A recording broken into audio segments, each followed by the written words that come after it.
नमस्कार, बहुत स्वागत है आपका। आप देख रहे हैं द न्यूज, आपके साथ मैं सृष्टि मिश्रा। बहुत बड़ी खबर सामने आई है।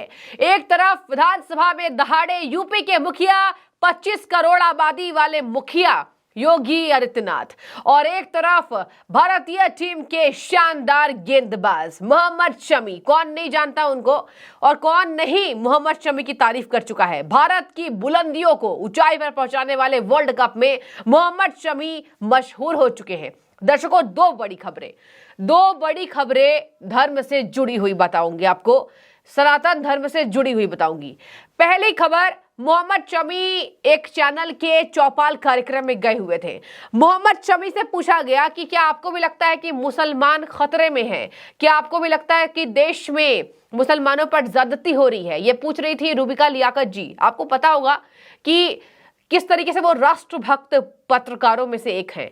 वो मुसलमान धर्म से आती हैं, लेकिन ये बताते तनिक संकोच नहीं होता। एक राष्ट्रवादी पत्रकार के भांति उन्होंने अपना नाम बुलंदियों तक पहुंचाया है। खैर, रूबिका लियाकत ने मोहम्मद शमी से पूछा कि क्या आपको लगता है कि मुसलमान खतरे में है? तो देखिए कितना बेबाकी से जवाब देने वाले मोहम्मद शमी ने कहा कि मुझे ऐसा नहीं लगता है।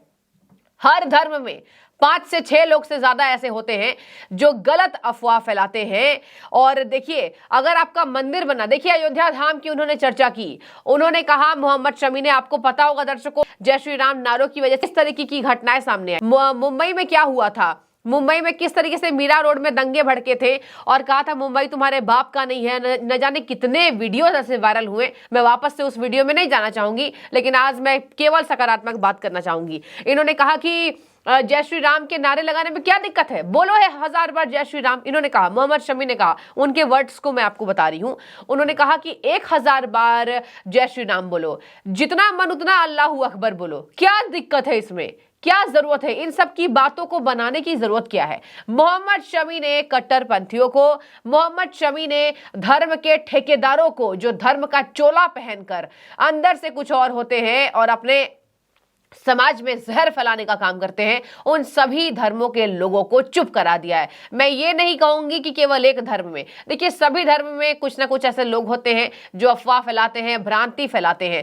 अब मोहम्मद शमी ने उन सब का बेड़ा गर्क कर दिया है जो धर्म के नाम पर वोट की राजनीति करते हैं। दर्शकों, मोहम्मद शमी ने विपक्षियों पर भी निशाना साधा। ये कहा जा रहा है, भले उन्होंने नहीं बोला कुछ, लेकिन जो जय श्री राम बोलने की वजह से विपक्षी नेता कहते हैं कि मुसलमानों को भड़काया जा रहा है, जय श्री राम के नारे लगवाए जाते हैं, उसको मोहम्मद शमी ने चुप कराया। कहा कि ऐसा कोई हिंदू मुस्लिम नहीं होता है। मेरे खुद के गांव की मैं आपको बात बता रहा हूं, होली होती है तो हम वहां जाते हैं, लेकिन होली हम पर नहीं पड़ती है। वैसे ही कुछ भी त्योहार होता है तो लगता ही नहीं है कि ये हिंदू का है या मुसलमान का है। सब आपस में मिलते हैं, प्यार से रहते हैं, और इसमें कोई हर्ज नहीं होना चाहिए। अगर भारत में ऐसा नहीं होता तो मुसलमान यहाँ नहीं रहते। देखिए क्या कहा उन्होंने कहा, सबको हक हिंदुस्तान में बराबर मिला है, परेशानी होती तो हम नहीं होते, नॉन मुस्लिम को परेशानी होती तो नहीं रह सकता था।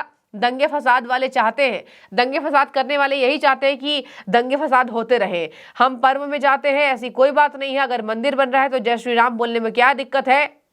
गेम जिसको खेलना है खेल ले दो। ये तो रहे मोहम्मद शमी। अब आते हैं यूपी के बुलडोजर बाबा योगी आदित्यनाथ की यहाँ पर भाषण में वो दहाड़ मारे हैं। उन्होंने कहा कि अयोध्या धाम के बनने के बाद नंदी जी भी क्यों चुप होते। दर्शकों, ये 3 जगह ऐसी है और तीनों उत्तर प्रदेश में है। अयोध्या, मथुरा, काशी, ये तीनों धर्म स्थान इतने पवित्र हैं, इतने पावन हैं, जहां कहा जाता है कि भगवान अवतरित हुए थे और कलयुग में भी भगवान की यहाँ पर जरूर भगवान जो है वो धरती पर आएंगे, अवतरित होंगे। और ऐसे में ही अयोध्या जहां रामलला दिखे थे, मथुरा जहां भगवान श्री कृष्ण दिखे थे, और काशी जहां भगवान शंकर आए थे।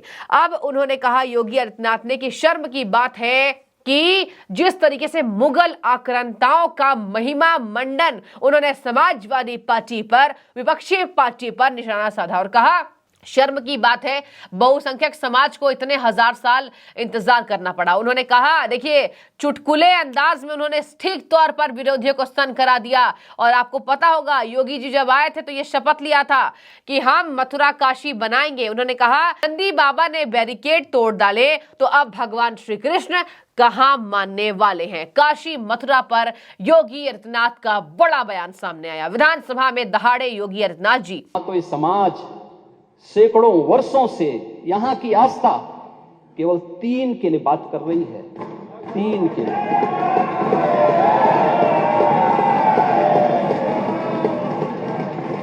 वो 3 के लिए भी इसलिए वे विशिष्ट स्थल हैं, वे सामान्य नहीं है। ईश्वर की अवतरण की धरती है, असामान्य नहीं है। वो असामान्य यानी उसको एक सामान्य स्तर पर नहीं मान सकते, लेकिन एक जिद है, और उस जिद में जब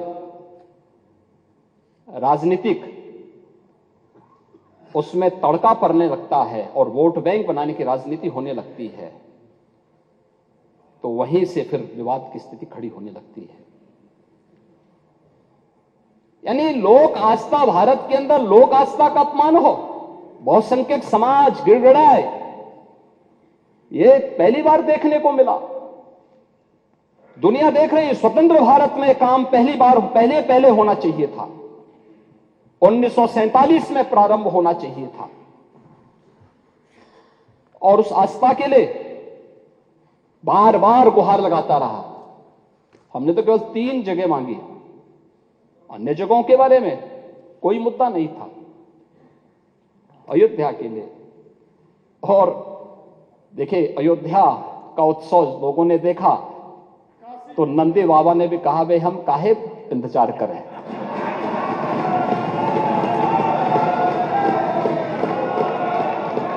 उन्होंने भी इंतजार किए बगैर रात्रि में बैरिकेड तोड़वा डाले।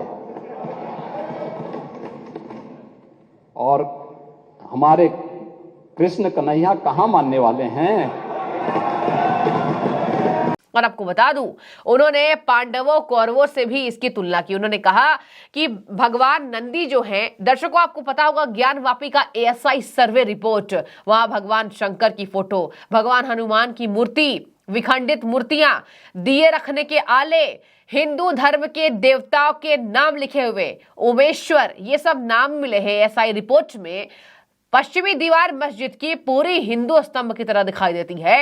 उसके बाद हिंदू पक्ष के वकील विष्णु शंकर जैन ने ऐसे ऐसे तथ्य रख डाले कि ASI रिपोर्ट तो छोड़िए, यहां अदालत ने कहा कि आप पूजा पाठ करा सकते हैं। देखिए, काशी में पूजा भी शुरू हो चुकी है। यहां पर जिस तरीके से व्यास तहखाने में पूजा की शुरुआत हुई थी, आपको पता होगा ज्ञानवापी मंदिर मार्ग वहां लिख दिया गया।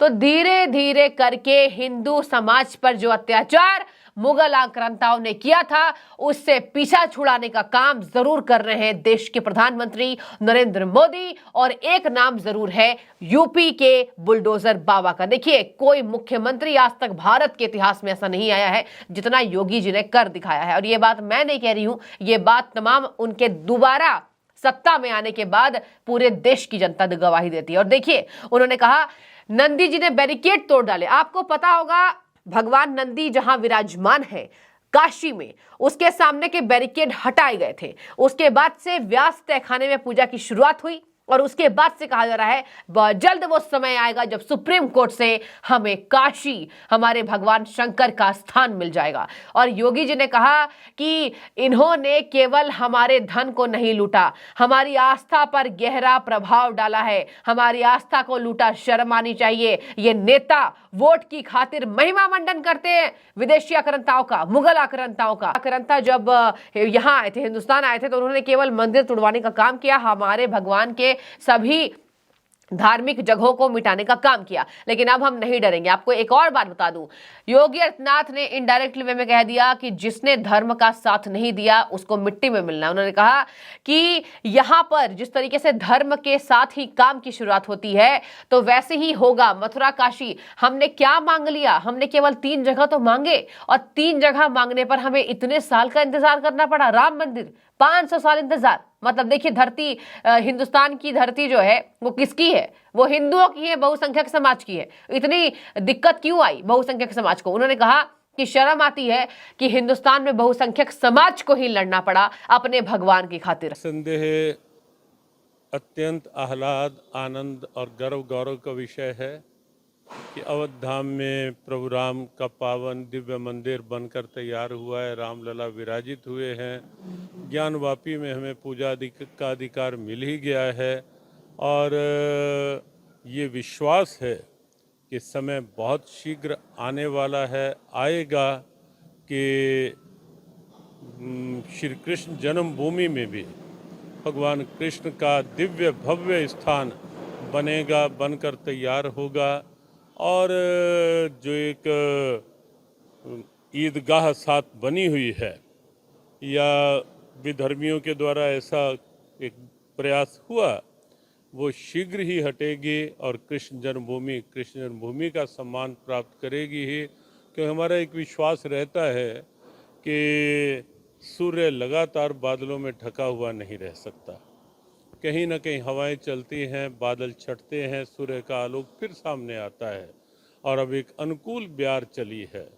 जिस ढंग से भारत के प्रधानमंत्री और उत्तर प्रदेश के मुख्यमंत्री एक संकल्प लेकर आगे बढ़ रहे हैं और उनके संकल्प की जो अनुकूल ब्यार चली है, जिसके चलते राम मंदिर बना है, जिसके चलते ज्ञान वापी को वह दिव्यता फिर से प्राप्त हुई है और वह संकल्प फिर से यहाँ श्री कृष्ण जन्मभूमि के रूप में भी निश्चित रूप से उस सत्य के प्रकाश को सामने लाएगा ही, ऐसा हमारा पूर्ण विश्वास है।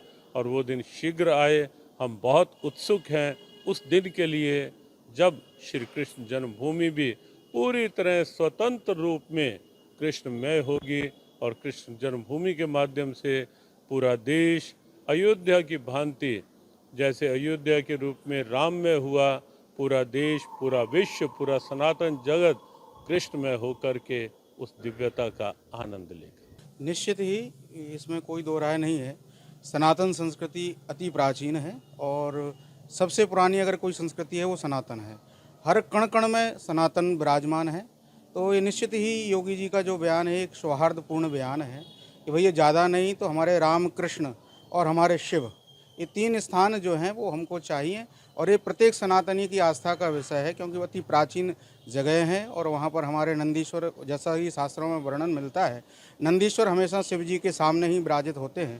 तो ये प्रत्यक्ष प्रमाण है और भी सर्वे जो हुए उनके माध्यम से पता लग गया कि वहाँ हमारे शिव जी का स्थान है। तो वो हमको दे देना चाहिए, सनातनियों को दे देना चाहिए, जिससे प्रेम व्यवहार आपस में बना रहे।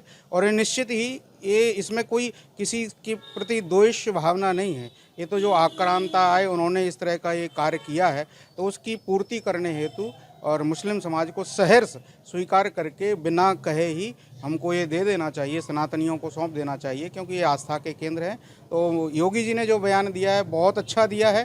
देखो, पांडवों को 5 गांव नहीं दिए तो इतना बड़ा भारी महाभारत हुआ। अगर अब हम पहल नहीं करते हैं तो फिर भी कुछ ऐसा हो सकता है।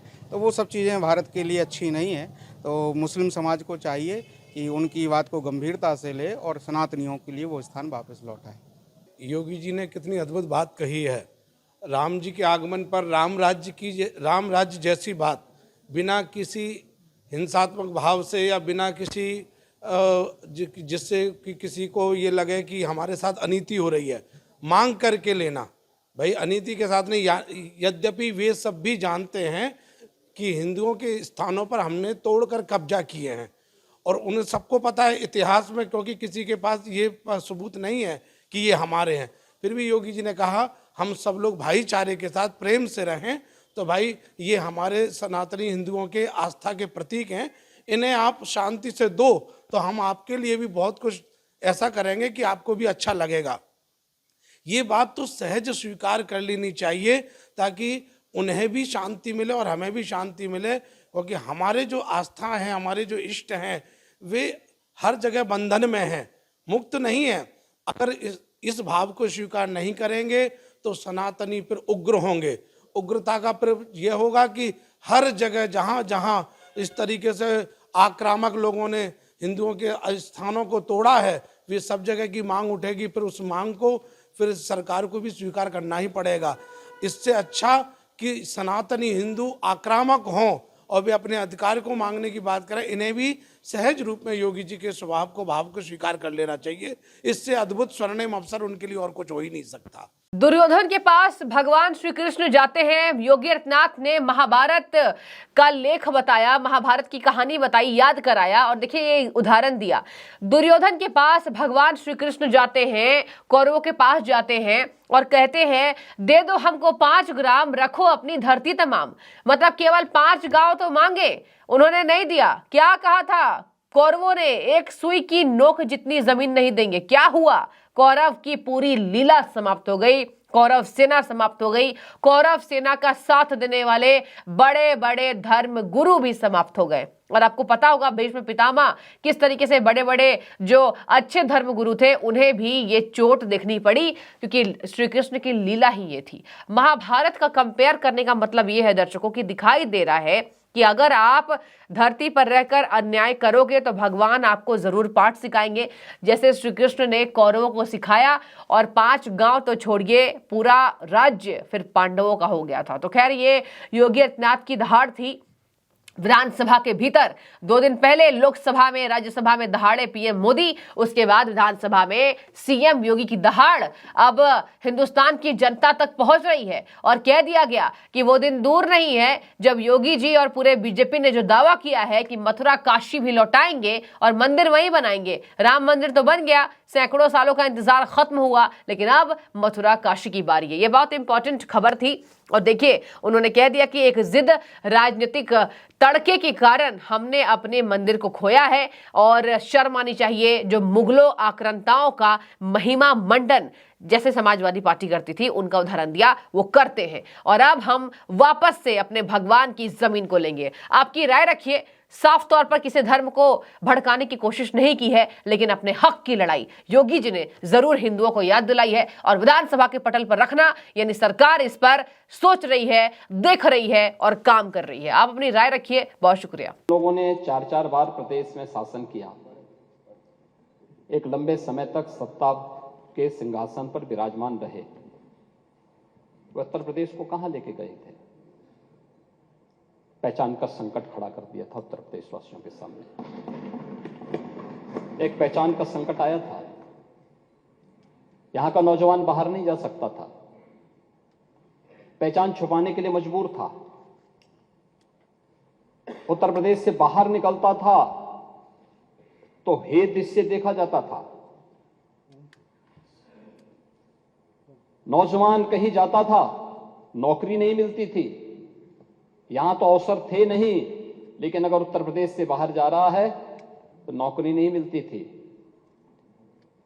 किराए पर कमरे की बात तो दूर, होटल और धर्मशालाओं में भी कमरे नहीं मिल पाते थे। ये उत्तर प्रदेश की स्थिति 2017 के पहले बना दी गई थी। महोदय, कौन जिम्मेदार है इस स्थिति के लिए? और आज उत्तर प्रदेश ने 22 जनवरी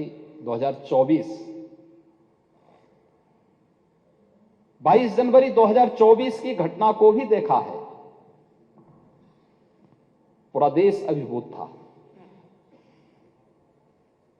पूरी दुनिया के अंदर हर वह व्यक्ति जो सत्य का पक्षधर है, न्याय का पक्षधर है, वह अभिभूत था, गौरवान्वित था। हर सनातन धर्मावलंबी की आंखों में आंसू थे, हर्ष के, गौरव के, और अपनी कई पीढ़ियों को वह इस आयोजन में प्रत्यक्ष या अप्रत्यक्ष रूप से उसके साथ सहभागी बनकर के अपनी पीढ़ियों के प्रति कृतज्ञता ज्ञापित भी कर रहा था और तर्पण भी अर्पित कर रहा था।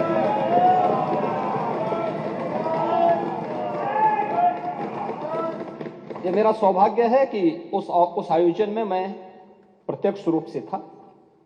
वहां के वातावरण को मैं समझ सकता था। 25 करोड़ की उत्तर प्रदेश की आबादी और 140 करोड़ का हमारा देश, कमोवेश हर प्रदेश का प्रतिनिधित्व था, नेतृत्व वर्ग था। आदरणीय प्रधानमंत्री जी की उपस्थिति थी, पूज्य संतों की, आचार्यों की और समाज के हर तबके की उपस्थिति वहां पर मौजूद थी। अद्भुत वातावरण था, ऊर्जा से भरपूर था। और यही उत्तर प्रदेश, जिस उत्तर प्रदेश के नौजवानों को देख करके उत्तर प्रदेश के नागरिकों के बारे में टिप्पणी होती थी, आज उस उत्तर प्रदेश जहां कोई आना नहीं चाहता था, आज देश और दुनिया का हर व्यक्ति उत्तर प्रदेश आने के लिए तैयार बैठा है। कि 500 लगभग 500 वर्षों के एक लंबे अंतराल तक चले लंबे संघर्ष, लंबी कवायद, लंबा वाद विवाद, सर्वानुमति के साथ उसका समाधान का रास्ता निकला और पूरे देश की जनभावनाओं के अनुरूप आज रामलला के भव्य मंदिर के निर्माण का मार्ग प्रशस्त न केवल हुआ है, बल्कि रामलला वहां प्रत्यक्ष रूप से विराजमान भी हुए और सबकी उपस्थिति। दुनिया के अंदर एक पहली घटना थी जहां प्रभु को अपने स्वयं के अस्तित्व के लिए स्वयं प्रमाण जुटाने पड़े थे, स्वयं प्रमाण जुटाने पड़े थे। लेकिन राम की मर्यादा हमें धैर्य की प्रेरणा देती है। उस धैर्य के साथ जो 500 वर्षों के एक लंबे अंतराल को सनातन हिंदू धर्मावलंबियों ने व्यतीत किया, ये वे धैर्य उस प्रसन्नता के रूप में, दीपोत्सव के रूप में, आतिशबाजी के रूप में 22 जनवरी को पूरी हिंदुस्तान के अंदर और दुनिया के अंदर जहां कहीं भी हम देख रहे थे, हर ओर से एक ही आवाज आ रही थी। यह अद्भुत क्षण था और हमें प्रसन्नता इस बात की थी, हम अंतःकरण से प्रसन्नता इस बात की थी कि प्रभु तो विराजमान हुए हैं, उनके भव्य और दिव्य प्रतिमा की प्राण प्रतिष्ठा का कार्यक्रम संपन्न हुआ है, भारत के गौरव की प्राण प्रतिष्ठा का कार्यक्रम संपन्न हुआ है। लेकिन प्रसन्नता इस बात की भी थी कि हमने वचन निभाया और मंदिर वहीं बनाया।